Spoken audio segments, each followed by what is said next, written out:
Welcome everyone. So today we have a exit seminar, and it's always special to have one of these seminars because it gives us an opportunity to really learn about some of the stuff that our students have been doing, and it gives our graduates an opportunity to explain what they've spent 3 years or sometimes 4 years doing.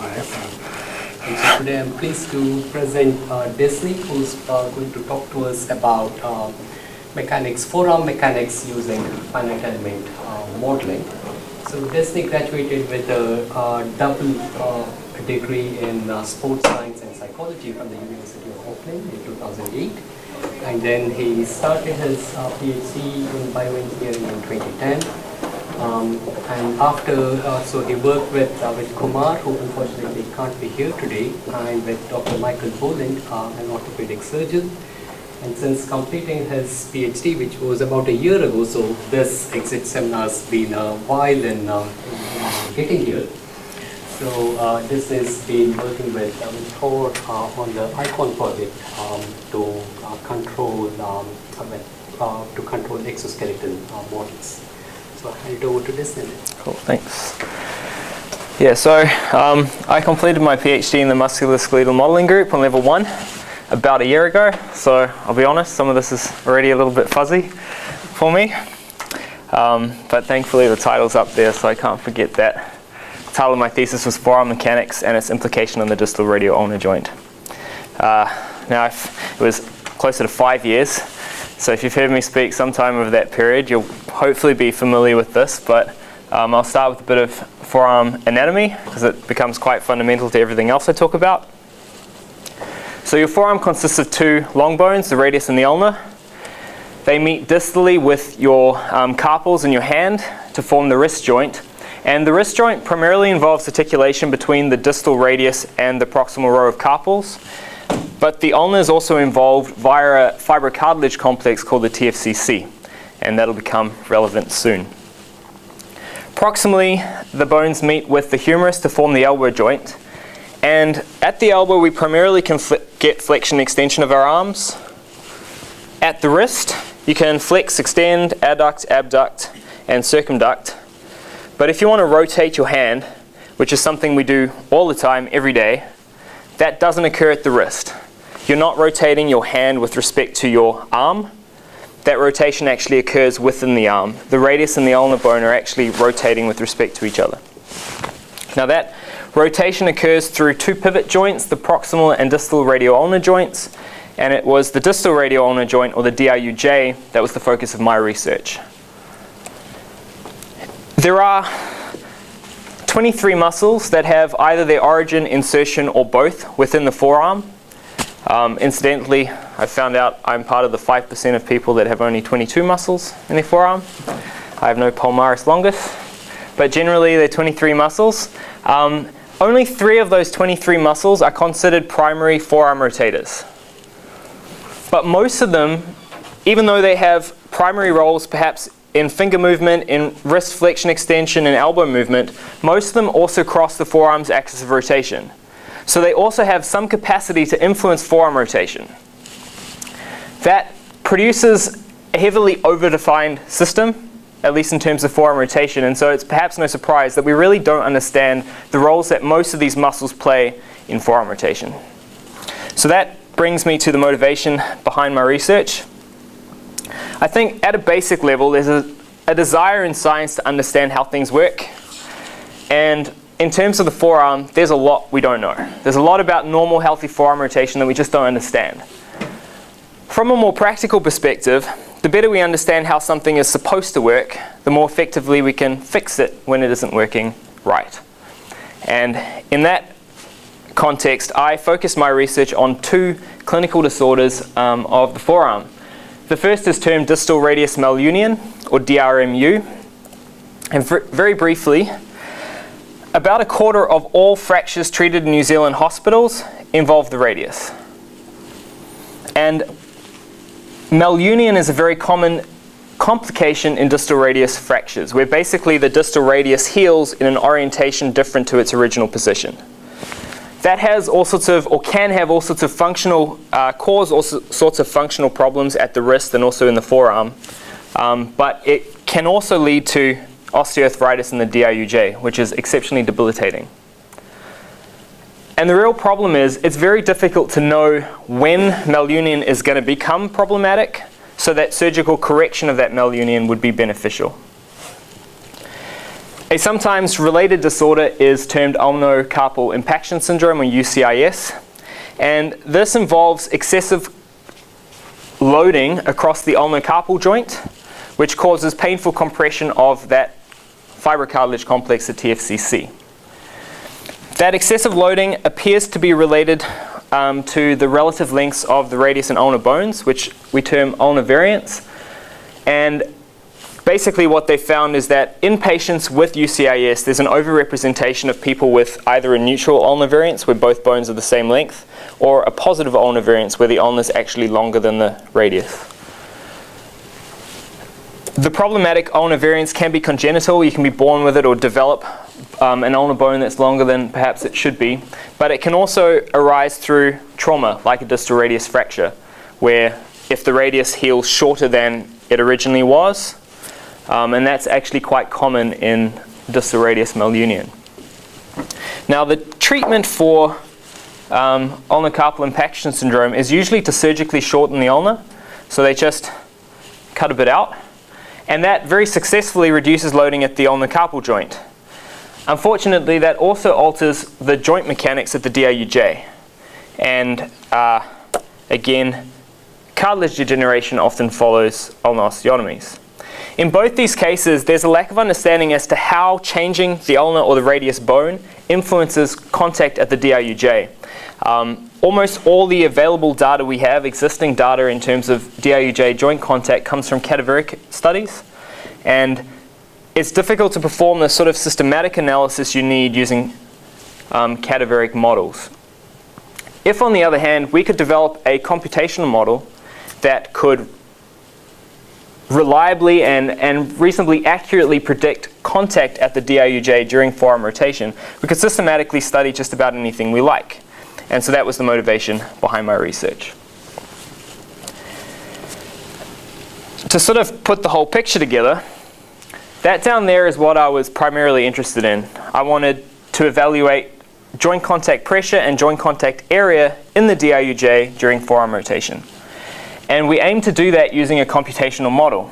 Now, a key component of our computational model was the Newman or force boundary conditions. And they essentially required that I estimate all the muscle forces that are acting across the DIUJ.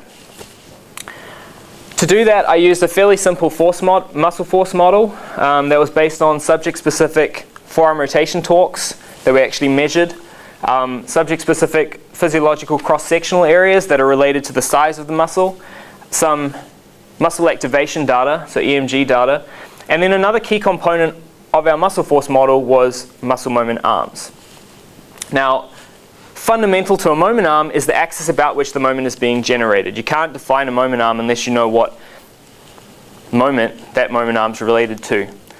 And so in the forearm, as we'll discuss shortly, this causes some major problems in defining forearm rotation moment arms for the muscles that are involved. And so I actually spent most of my PhD way down here in the kinematic analysis, just trying to establish a reliable axis of rotation with which we could calculate moment arms, with which we could calculate muscle forces to go into our computational model. So yeah, that's the big picture, but it didn't really come together the way I'd hoped or planned it to. And in addition to the problems we had here, I also had major problems predicting accurate muscle or realistic muscle forces. But thankfully, along the way, we still found some interesting stuff, so I was able to finish. So today I'm going to focus on what I feel were the key outcomes of my thesis, which were, in my opinion, an improved understanding of the way in which forearm rotation is coordinated, the exploration and implementation of an alternative method for calculating muscle moment arms, and the implementation of what is, to the best of my knowledge, the first true joint contact simulations that have been performed for the DIUJ, And included in that study was analysis of distal radioulnar joint contact through the range of forearm rotation, and also simulating the two disorders that we talked about previously. So to begin with, forearm kinematics. Typically when we talk about limb movement, we consider it in a hierarchical fashion, so like parent-child, parent-child. And in that in the upper limb, this is the hierarchy. It goes humerus, ulnar, radius, and hand. In that context, this axis of rotation is the radius's axis of rotation. This describes the movement of the radius with respect to the ulnar. Now in literature, this axis is usually also treated as the forearm's axis of rotation. And research has shown that axis to be very consistent. It's ultimately a consequence of the anatomy of the bones and of the soft tissue constraints at the joints. And so if this is the axis of forearm rotation, it should only be possible to rotate our arms in one way around this one largely fixed axis. But in reality, we can rotate our arms around any number of different axes. And in fact, the specific axis we rotate our arm around is usually externally prescribed. So if you want to open a door, the axis you have to rotate your hand about is prescribed by the door handle or the doorknob. Or if you're using a screwdriver, the axis you need to rotate your arm around is prescribed by the screw. So then how do we achieve task-specific forearm rotation if our forearm's axis of rotation is fixed? The key, I believe, is the ulnar. You see, the forearm isn't just one bone. It's a composite of two bones, the radius and the ulnar. And by treating the radius's axis of rotation as the forearm's axis of rotation, we're assuming that the ulnar is fixed, that it is stationary during forearm rotation. Several authors have already shown that assumption to be flawed. And it's actually fairly obvious if you just look at your arm. That lump there is your ulnar. And when you rotate your arm, it's moving. Right? So it doesn't make a lot of sense to assume it's stationary. What this means, we'll come to that. Okay. So anyway, what isn't really understood is how the two bones together accomplish task-specific forearm rotation. And so that led me to a more detailed analysis of forearm rotation kinematics. Specifically, I wanted to know how the radius and the ulnar work together to create functionally appropriate rotation of the forearm. It's not easy to study forearm rotation using traditional motion capture techniques, which I think is probably one of the reasons why it hasn't been studied very well. I decided to use MRI data to study it, and I'll briefly explain the process I used. So I began by scanning a subject's arm in 7 positions of forearm rotation from 75 degrees supination through to 75 degrees pronation. In each position, I segmented out the humerus, radius, and ulnar bones. And then I was able to use those data clouds to determine the transformations that describe the movement of each bone from one position to the next. I then used a Catonian-based approach to extract transformation, extract an axis of rotation from the transformation. And using that method, I calculated a number of different axes. So the first axis I calculated was the radius's axis of rotation. So this axis describes the movement of the radius with respect to the ulnar. That is its parent, right? And so this is the axis that's described in literature, and the one that's generally treated as the forearm's axis of rotation. And in general, the axes were consistent with what we expected, but there were a couple of outliers, S50 and S75. Basically, when your rotation magnitude gets very small, then any errors in your transformation matrices cause more substantial errors in your axis of rotation. And for the movement between 25 degrees supination and 75 degrees supination, the movement of the radius was actually very small, and so that caused errors in the axes that we calculated. If we averaged the axis calculations over a larger range of motion, more consistent with what's been used in previous studies, those axes cleaned right up and were actually more consistent than had been shown previously. So that's cool. Overall, that's what we expected to see.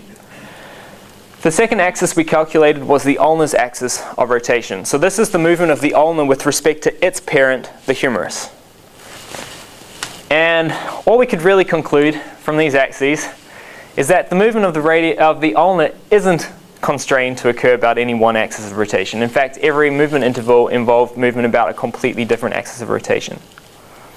But that kind of makes sense, because if the radius's movement is task independent, it doesn't matter what you're doing, the radius is always going to rotate in that one way around that one axis, then the ulnar's movement needs to be task dependent and not overly constrained in order to achieve task specific overall forearm rotation.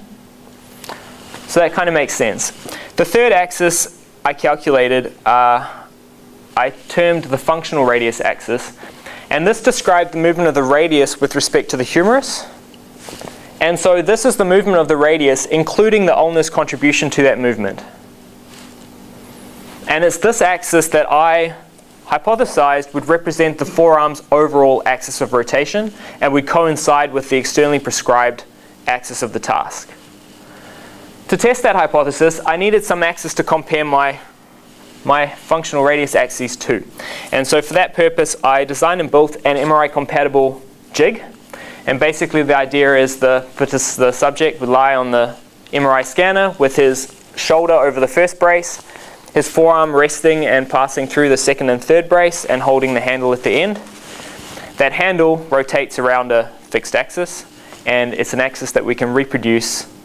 We know where it is. If we placed gel markers on the jig so that we could then reproduce the position of that axis in our MRI data. And so it's that axis, the jig's axis, that I compared my calculated functional radius axes to. And these were the axes I calculated. So the first thing I think that's really clear is that the ulnar does facilitate movement of the radius about axes that are completely different to its anatomical axis, its typical axis of rotation. Each rotation interval involved movement about a completely different axis. And so the freedom of movement that's afforded to the radius by the ulnar is really quite considerable when you contrast these axes to its very restricted anatomical axis. But unfortunately, none of those axes coincided with our jig's axis. So that was a bummer. But we do get a clue why. While the ulnar is able to mediate the position of the distal radius, and so the position of the distal end of the radius's axis of rotation, it can't affect the proximal radius. The radial head is constrained to the humerus. And so all the radius axes have to pass through the radial head. And since the jig's axis didn't pass through the radial head, there's no way, no anatomical radius axis nor any other axis of forearm rotation could account for the jig's axis of rotation. So then, how is task-specific forearm rotation achieved? Well, if the task requires movement about an axis that coincides with the radius's axis of rotation, then movement of the radius alone will be sufficient to accomplish that task. If the task requires movement about an axis that passes outside of the ulnar head distally but through the radial head proximally, then the ulnar is able to dynamically adjust the position of the radius's axis of rotation so that its overall movement occurs about the correct axis. But more often than not, the shoulder and the wrist are going to have to come in to place the ulnar where it needs to be, to place the radius where it needs to be, so that the overall movement of the hand occurs about the axis required by the task. So that's really quite intricate. And an explanation for the way in which forearm rotation is coordinated that I haven't seen presented clearly before. And I was also able to demonstrate quite conclusively that the ulnar is mobile during forearm rotation. This is a little animation of the bone movements relative to the humerus. And what should be fairly obvious, ignoring the axes, is that the ulnar is quite clearly mobile throughout the range of motion. Therefore, the ulna really does need to be considered when modeling forearm rotation, and it certainly needs to be included when discussing forearm muscle moment arms. Desney, can you play the animation one more time? For sure, I can try.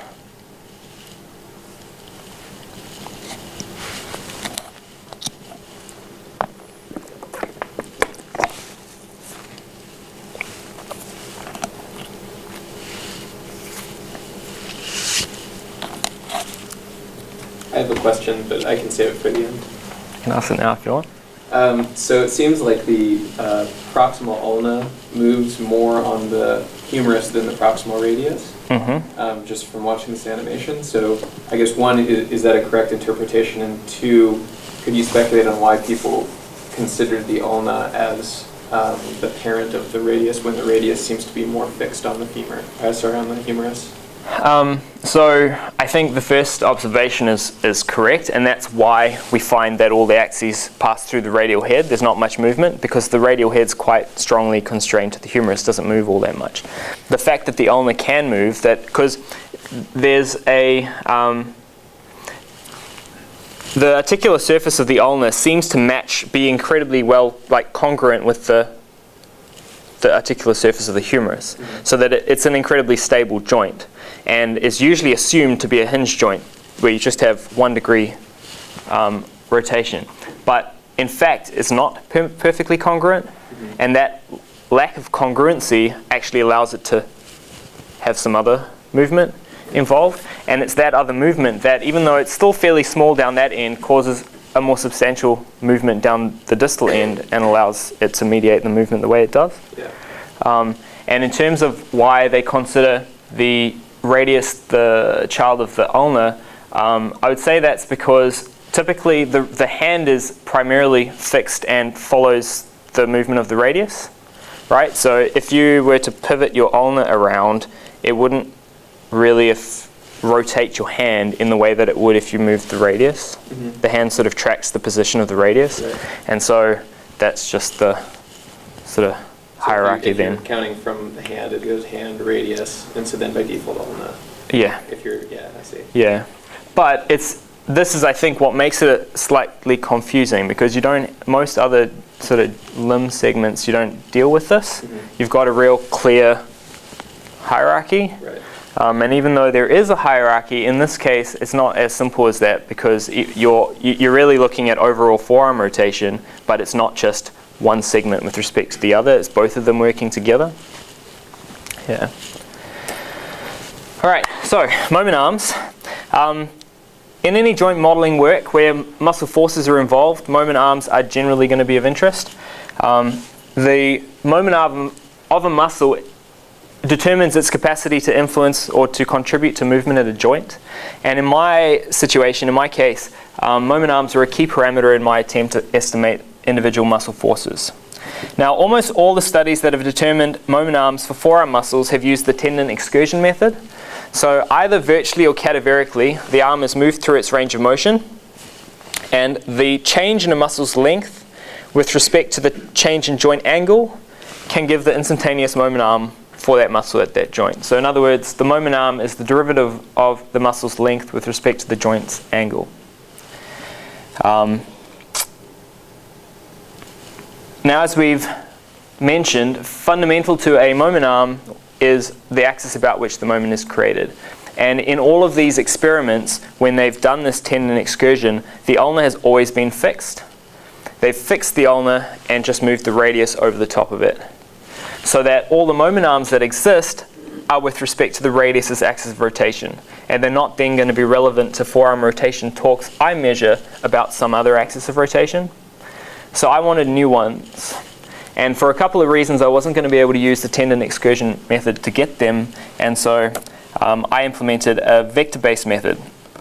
So the equation for calculating muscle moment arms based on 3D vectors is up there. And basically, P is a position vector taken from the center of the joint center of rotation to the point of force application. F is a unit vector that gives the direction but not the magnitude of the muscle force. And A is a unit vector giving the orientation of the joint's axis of rotation. and you cross the position and force vector, dot it with the axis of rotation, and what you end up with is a scalar that gives the moment arm for that muscle about that axis of rotation.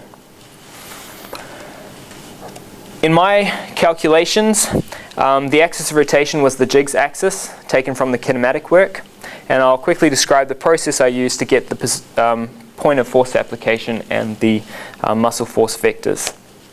So to begin with, I segmented all the muscles in the neutral forearm scan. I constructed 3D parameterized models of each muscle, and I using those meshes, I created a line through the center of the mesh to represent the muscle's path. That process was really time consuming. I needed to do it in one position to get muscle volumes, which I was going to use to calculate muscle cross-sectional areas. But it wasn't going to be practical to repeat, like completely segment all the muscles in all the other positions to get the lines of or the muscle paths in the other forearm positions. So instead, I just segmented the center of each muscle in the MRI stack rather than the whole muscle. But in the end, I had a series of lines that represented the path of the muscle in each position of forearm rotation. And I used those lines to calculate muscle moment arms that were specific to the jigs axis of rotation, which was comparable to the axis I used when I recorded forearm rotation torques. Now those moment arms were useful for my calculations, but they were impossible to compare to anything else because they were relative to a unique axis of rotation. The nice thing about the method I was using to calculate moment arms is you can, once you've defined your muscle lines of action, you can calculate the moment arms for those muscles, for those lines of action with respect to any other axis you like. You just swap out your A. So what I did to allow me to compare my data was I substituted in the radius's axis of rotation, so the one that's used in all the other experiments. And these were my results. The grey is really gone, eh? So the dark blue diamonds are the moment arms I calculated for my subject based on my models. The darker blue bars are posture matched moment arms from literature.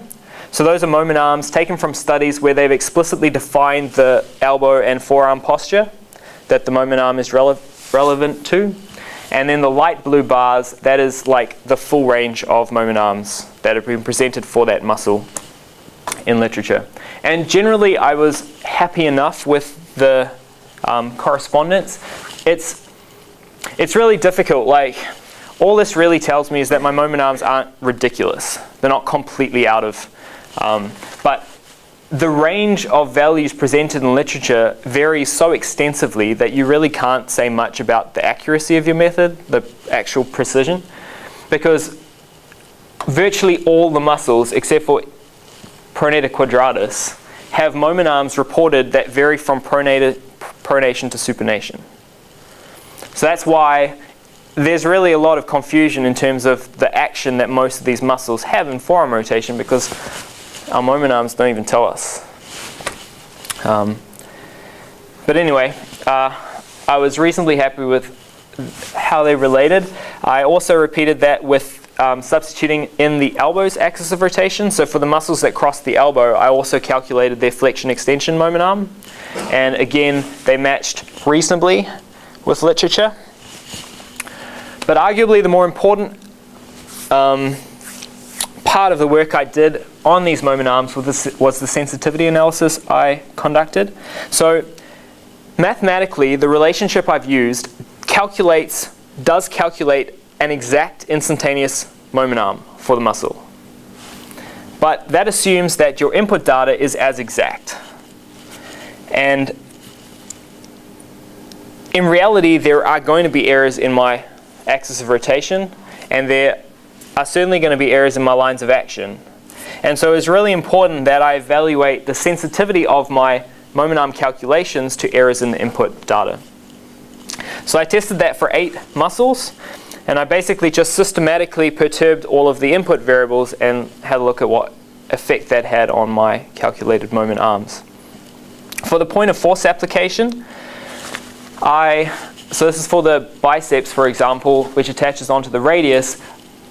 In the center is the point that I determine as being the attachment point from my MRI data.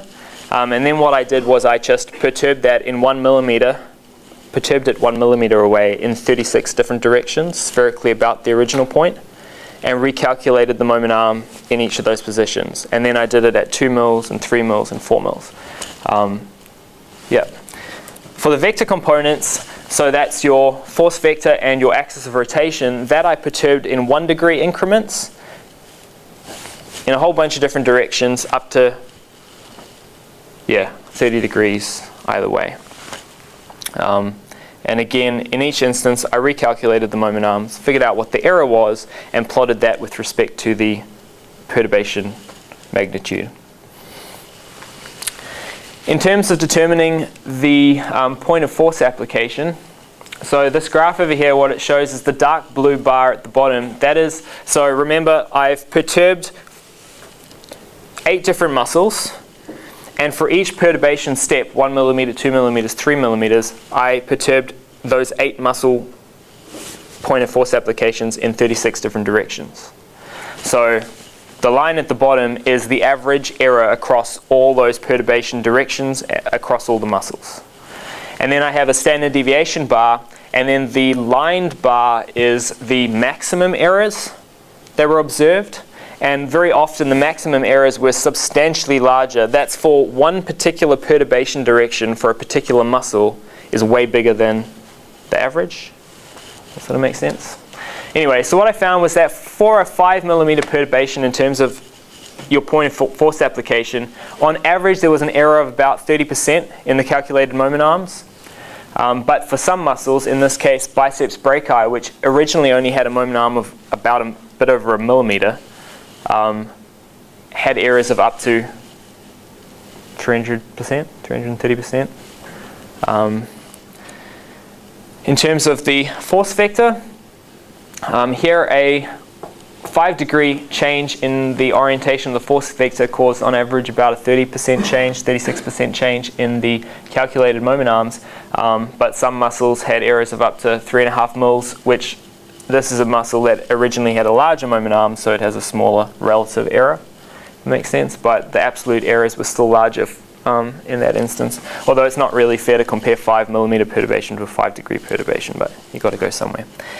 And finally, in terms of the axis of rotation, this was by far the variable that the moment arms were most sensitive to. A 5 degree change in the axis of rotation on average caused 100% change in the moment arms. So that's double or half. But for some muscles, in this case again biceps brachii, its moment arm changed by up to just under 9 times.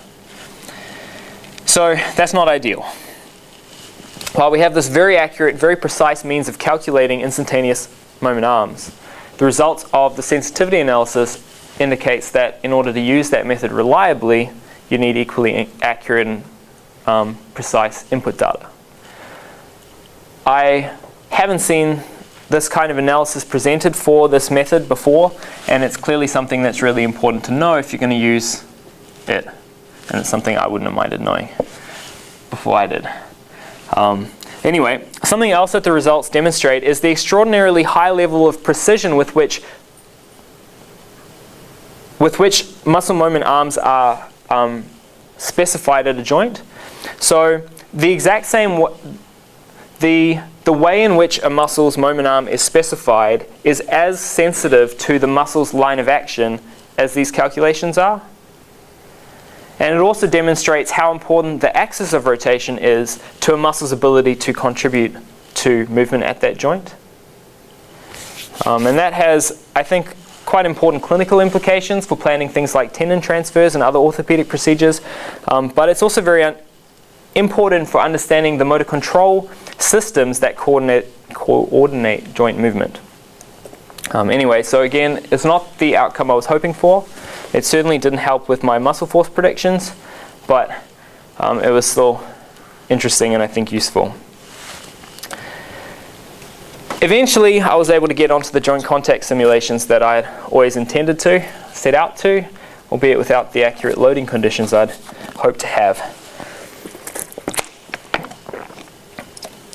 Again, almost all the available data for joint contact at the DIUJ has been obtained through cadaveric experiments. measured using pressure-sensitive film. And there's only so much you can test using that kind of experimentation. I wanted to construct a model that would allow us to simulate joint contact. And specifically, the goal was to develop a computational model of the DAUJ that, given accurate joint geometry and loading conditions, would allow us to predict two things. The areas of cartilage that are normally loaded during pronation and supination, and the contact pressure experienced by that cartilage. And the reason I was interested in these two parameters is because changing either one of them, changing the area of cartilage loaded or the intensity of that loading, is going to alter the normal mechanics of the joint and could compromise that joint's articular cartilage. So the computational model was based on the theory of finite elasticity, and it solved the governing equation, which in this case was the static Cauchy equation, such that it satisfied the displacement and loading boundary conditions, the constitutive model, which included an incompressibility constraint, and also the contact constraints. Now, it's not possible to find a closed-form analytical solution to the problem, so we used a numerical method of weighted residuals, to find an approximate solution. And because the whole problem domain, the bones, are complex, we break the problem down into smaller subdomains or finite elements, and we solve for the nodal displacements in the deformed state that satisfy the described boundary conditions. For intra-element values are interpolated based on the nodal values, and we used cubic Hermit elements. They have the advantage of allowing you to capture complex geometry with a fewer number of degrees of freedom, which makes finding solutions faster computationally. And it also satisfies the physics of the problem more accurately by ensuring derivative continuity across element boundaries. So the first thing I wanted to do was to get a picture of what normal joint contact looks like through the range of forearm rotation. Because I wasn't so confident in my muscle force predictions, so my loading boundary conditions, I chose to focus not so much on what the absolute predictions were in terms of contact pressure, but more what the relative changes were when I did stuff. And so this information in terms of what your sort of baseline joint contact looks like was going to be very important in my analysis of the clinical conditions later. So, these are the joint contact pressures that I calculated, average and maximum, in each position of forearm rotation.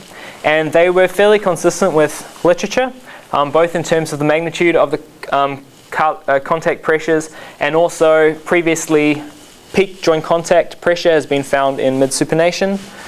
Minimal, or the lowest joint contact pressure has been found in full pronation, though I did show a second peak in mid-pronation that hadn't been shown previously.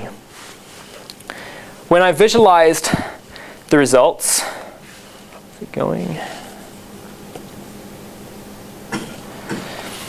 this is what I saw. So the ulnar, there wasn't a huge amount of change with the different things that we looked at, so primarily we focused on the radius. And if you look at where contact's occurring on the radius, in the neutral position, contact is palmar side and proximal, in the proximal region of the articular surface, which is sort of that region there.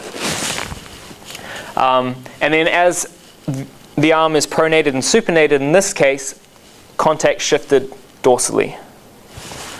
So that area there represents the region of cartilage that, according to these simulations for this subject, is ordinarily loaded during forearm rotation.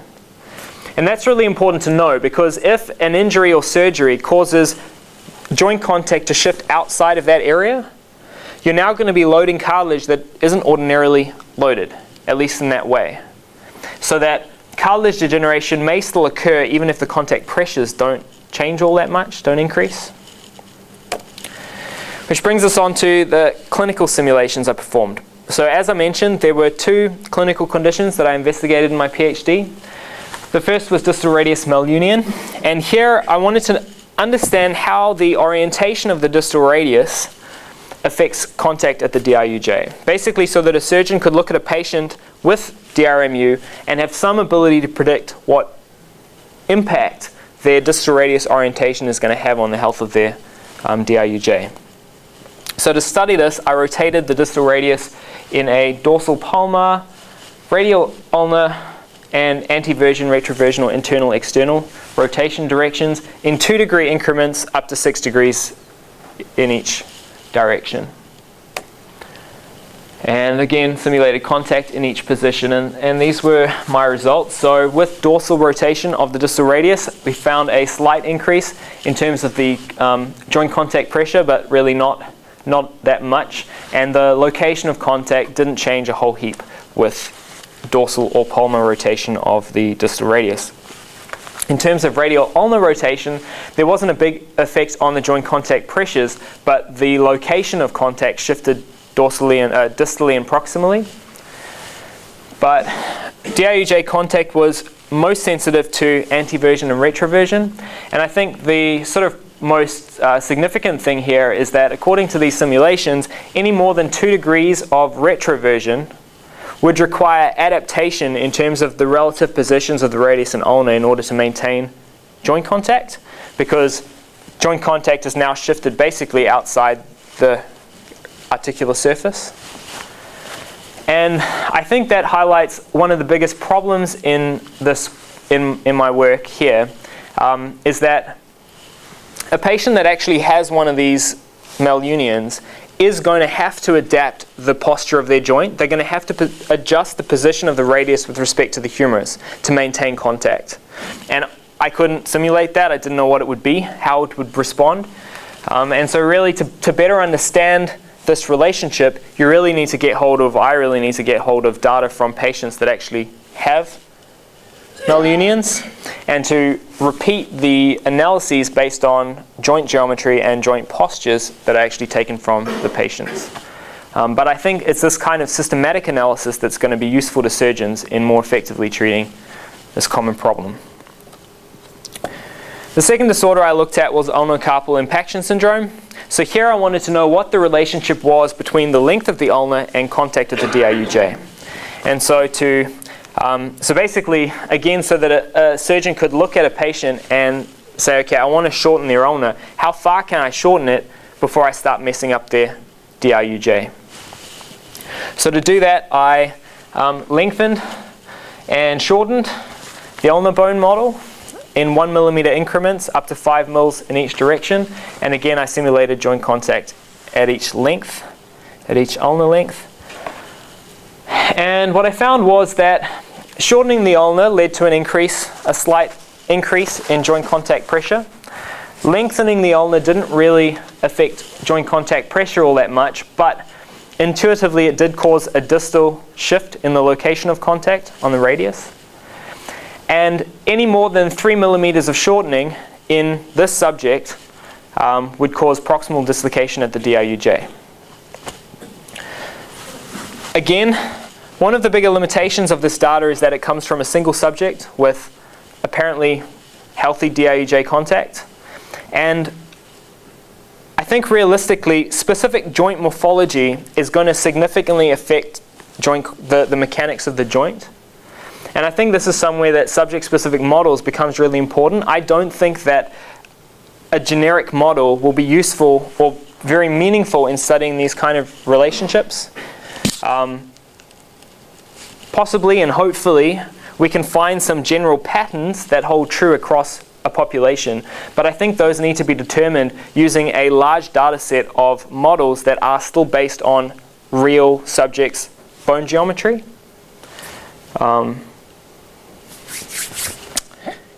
And in this case, in particular, we'd also want a range of natural ulnar variances involved. But with that said, I think these simulations, they do still demonstrate the sensitivity of DIUJ contact to changes in ulnar length or distal radius orientation.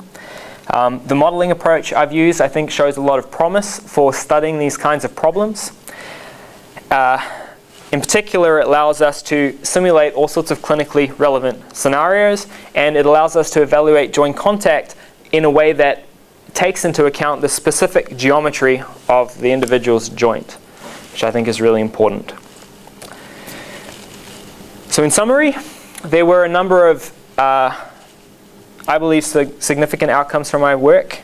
The principal ones were an improved understanding of forearm rotation kinematics, and an improved understanding of vector-based muscle moment arms, or in particular moment arm calculations and their dependence on accurate and input data, and I would say progress towards an improved understanding of DIUJ mechanics, and also the influence that ulnar carpal impaction syndrome and DRMU have on healthy joint operation.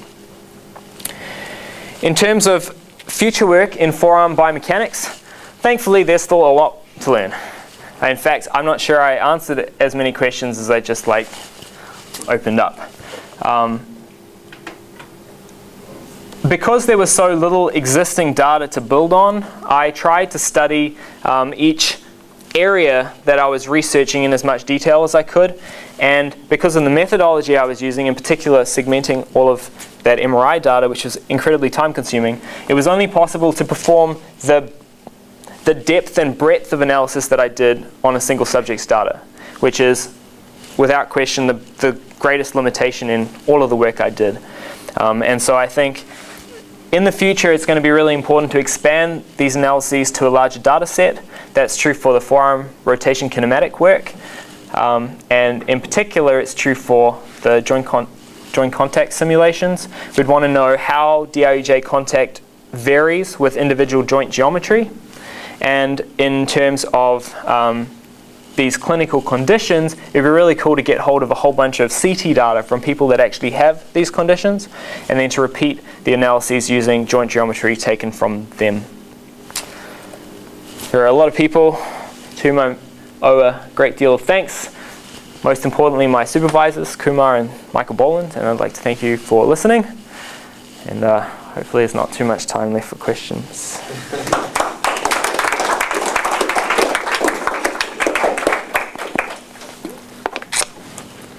Thank you, Desney, for a very clear exposition really of forearm mechanics. I think that's clarified a number of things for many of us who don't know much about this.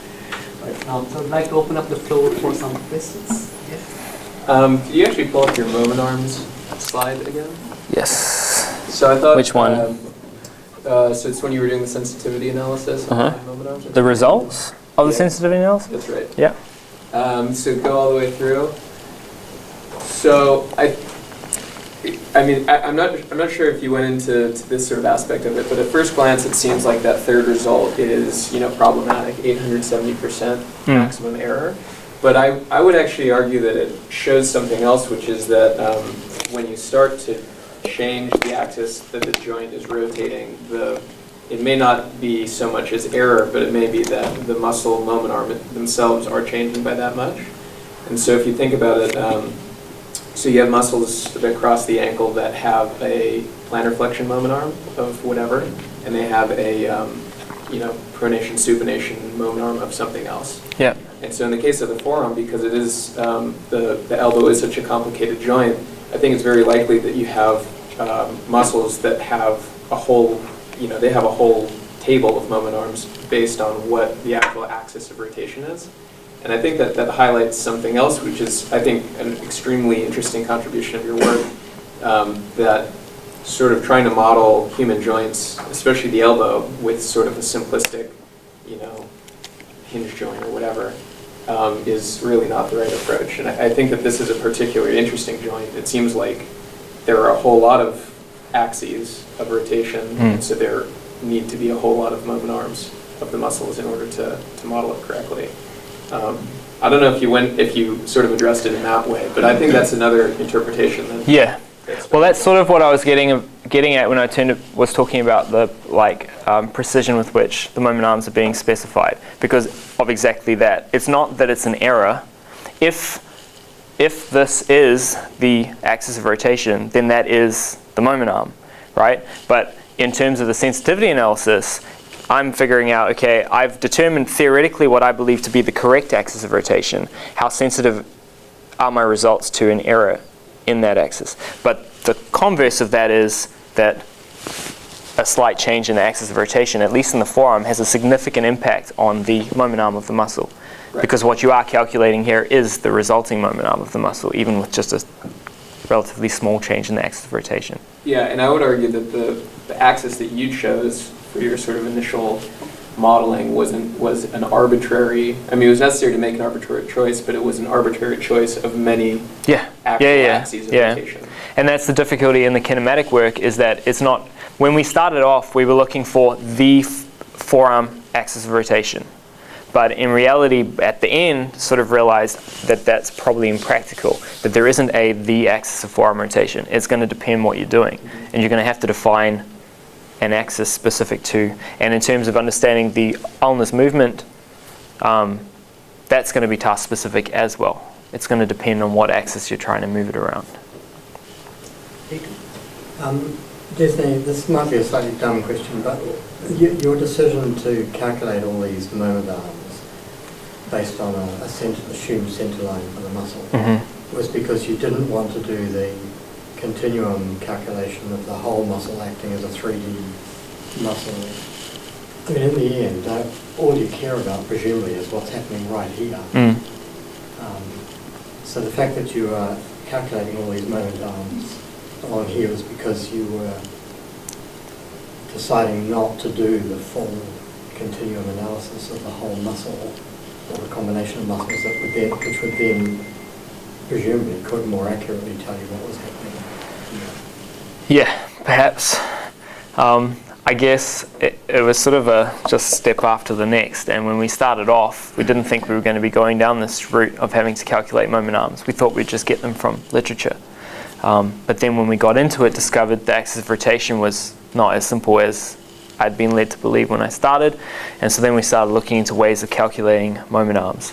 And so we didn't actually approach trying to do like a full simulation of the whole muscle dynamics. And in fact, for a lot of these muscles, it's actually a bit meaningless to describe a moment arm. For example, of supinator, it's like this complex muscle that wraps around a bone and attaches into all along the surface of another bone.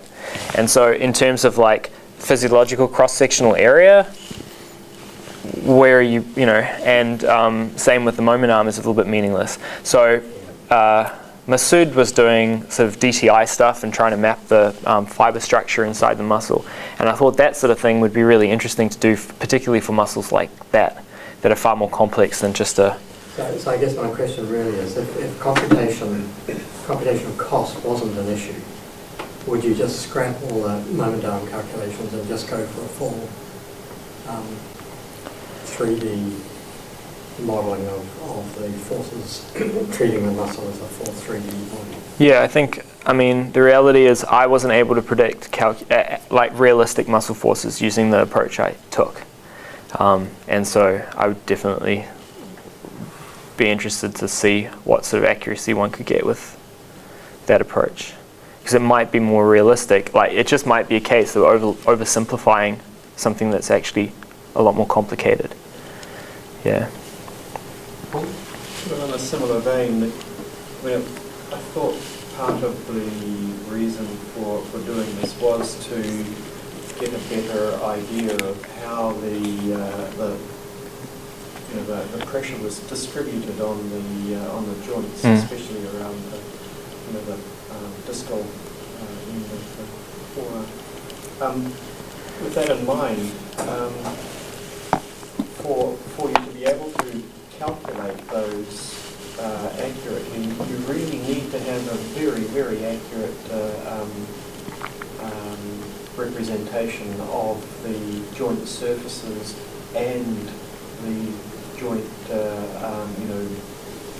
material properties of the bits and pieces, cartilage, etc., that makes up that joint. How confident are you that you're going to do that?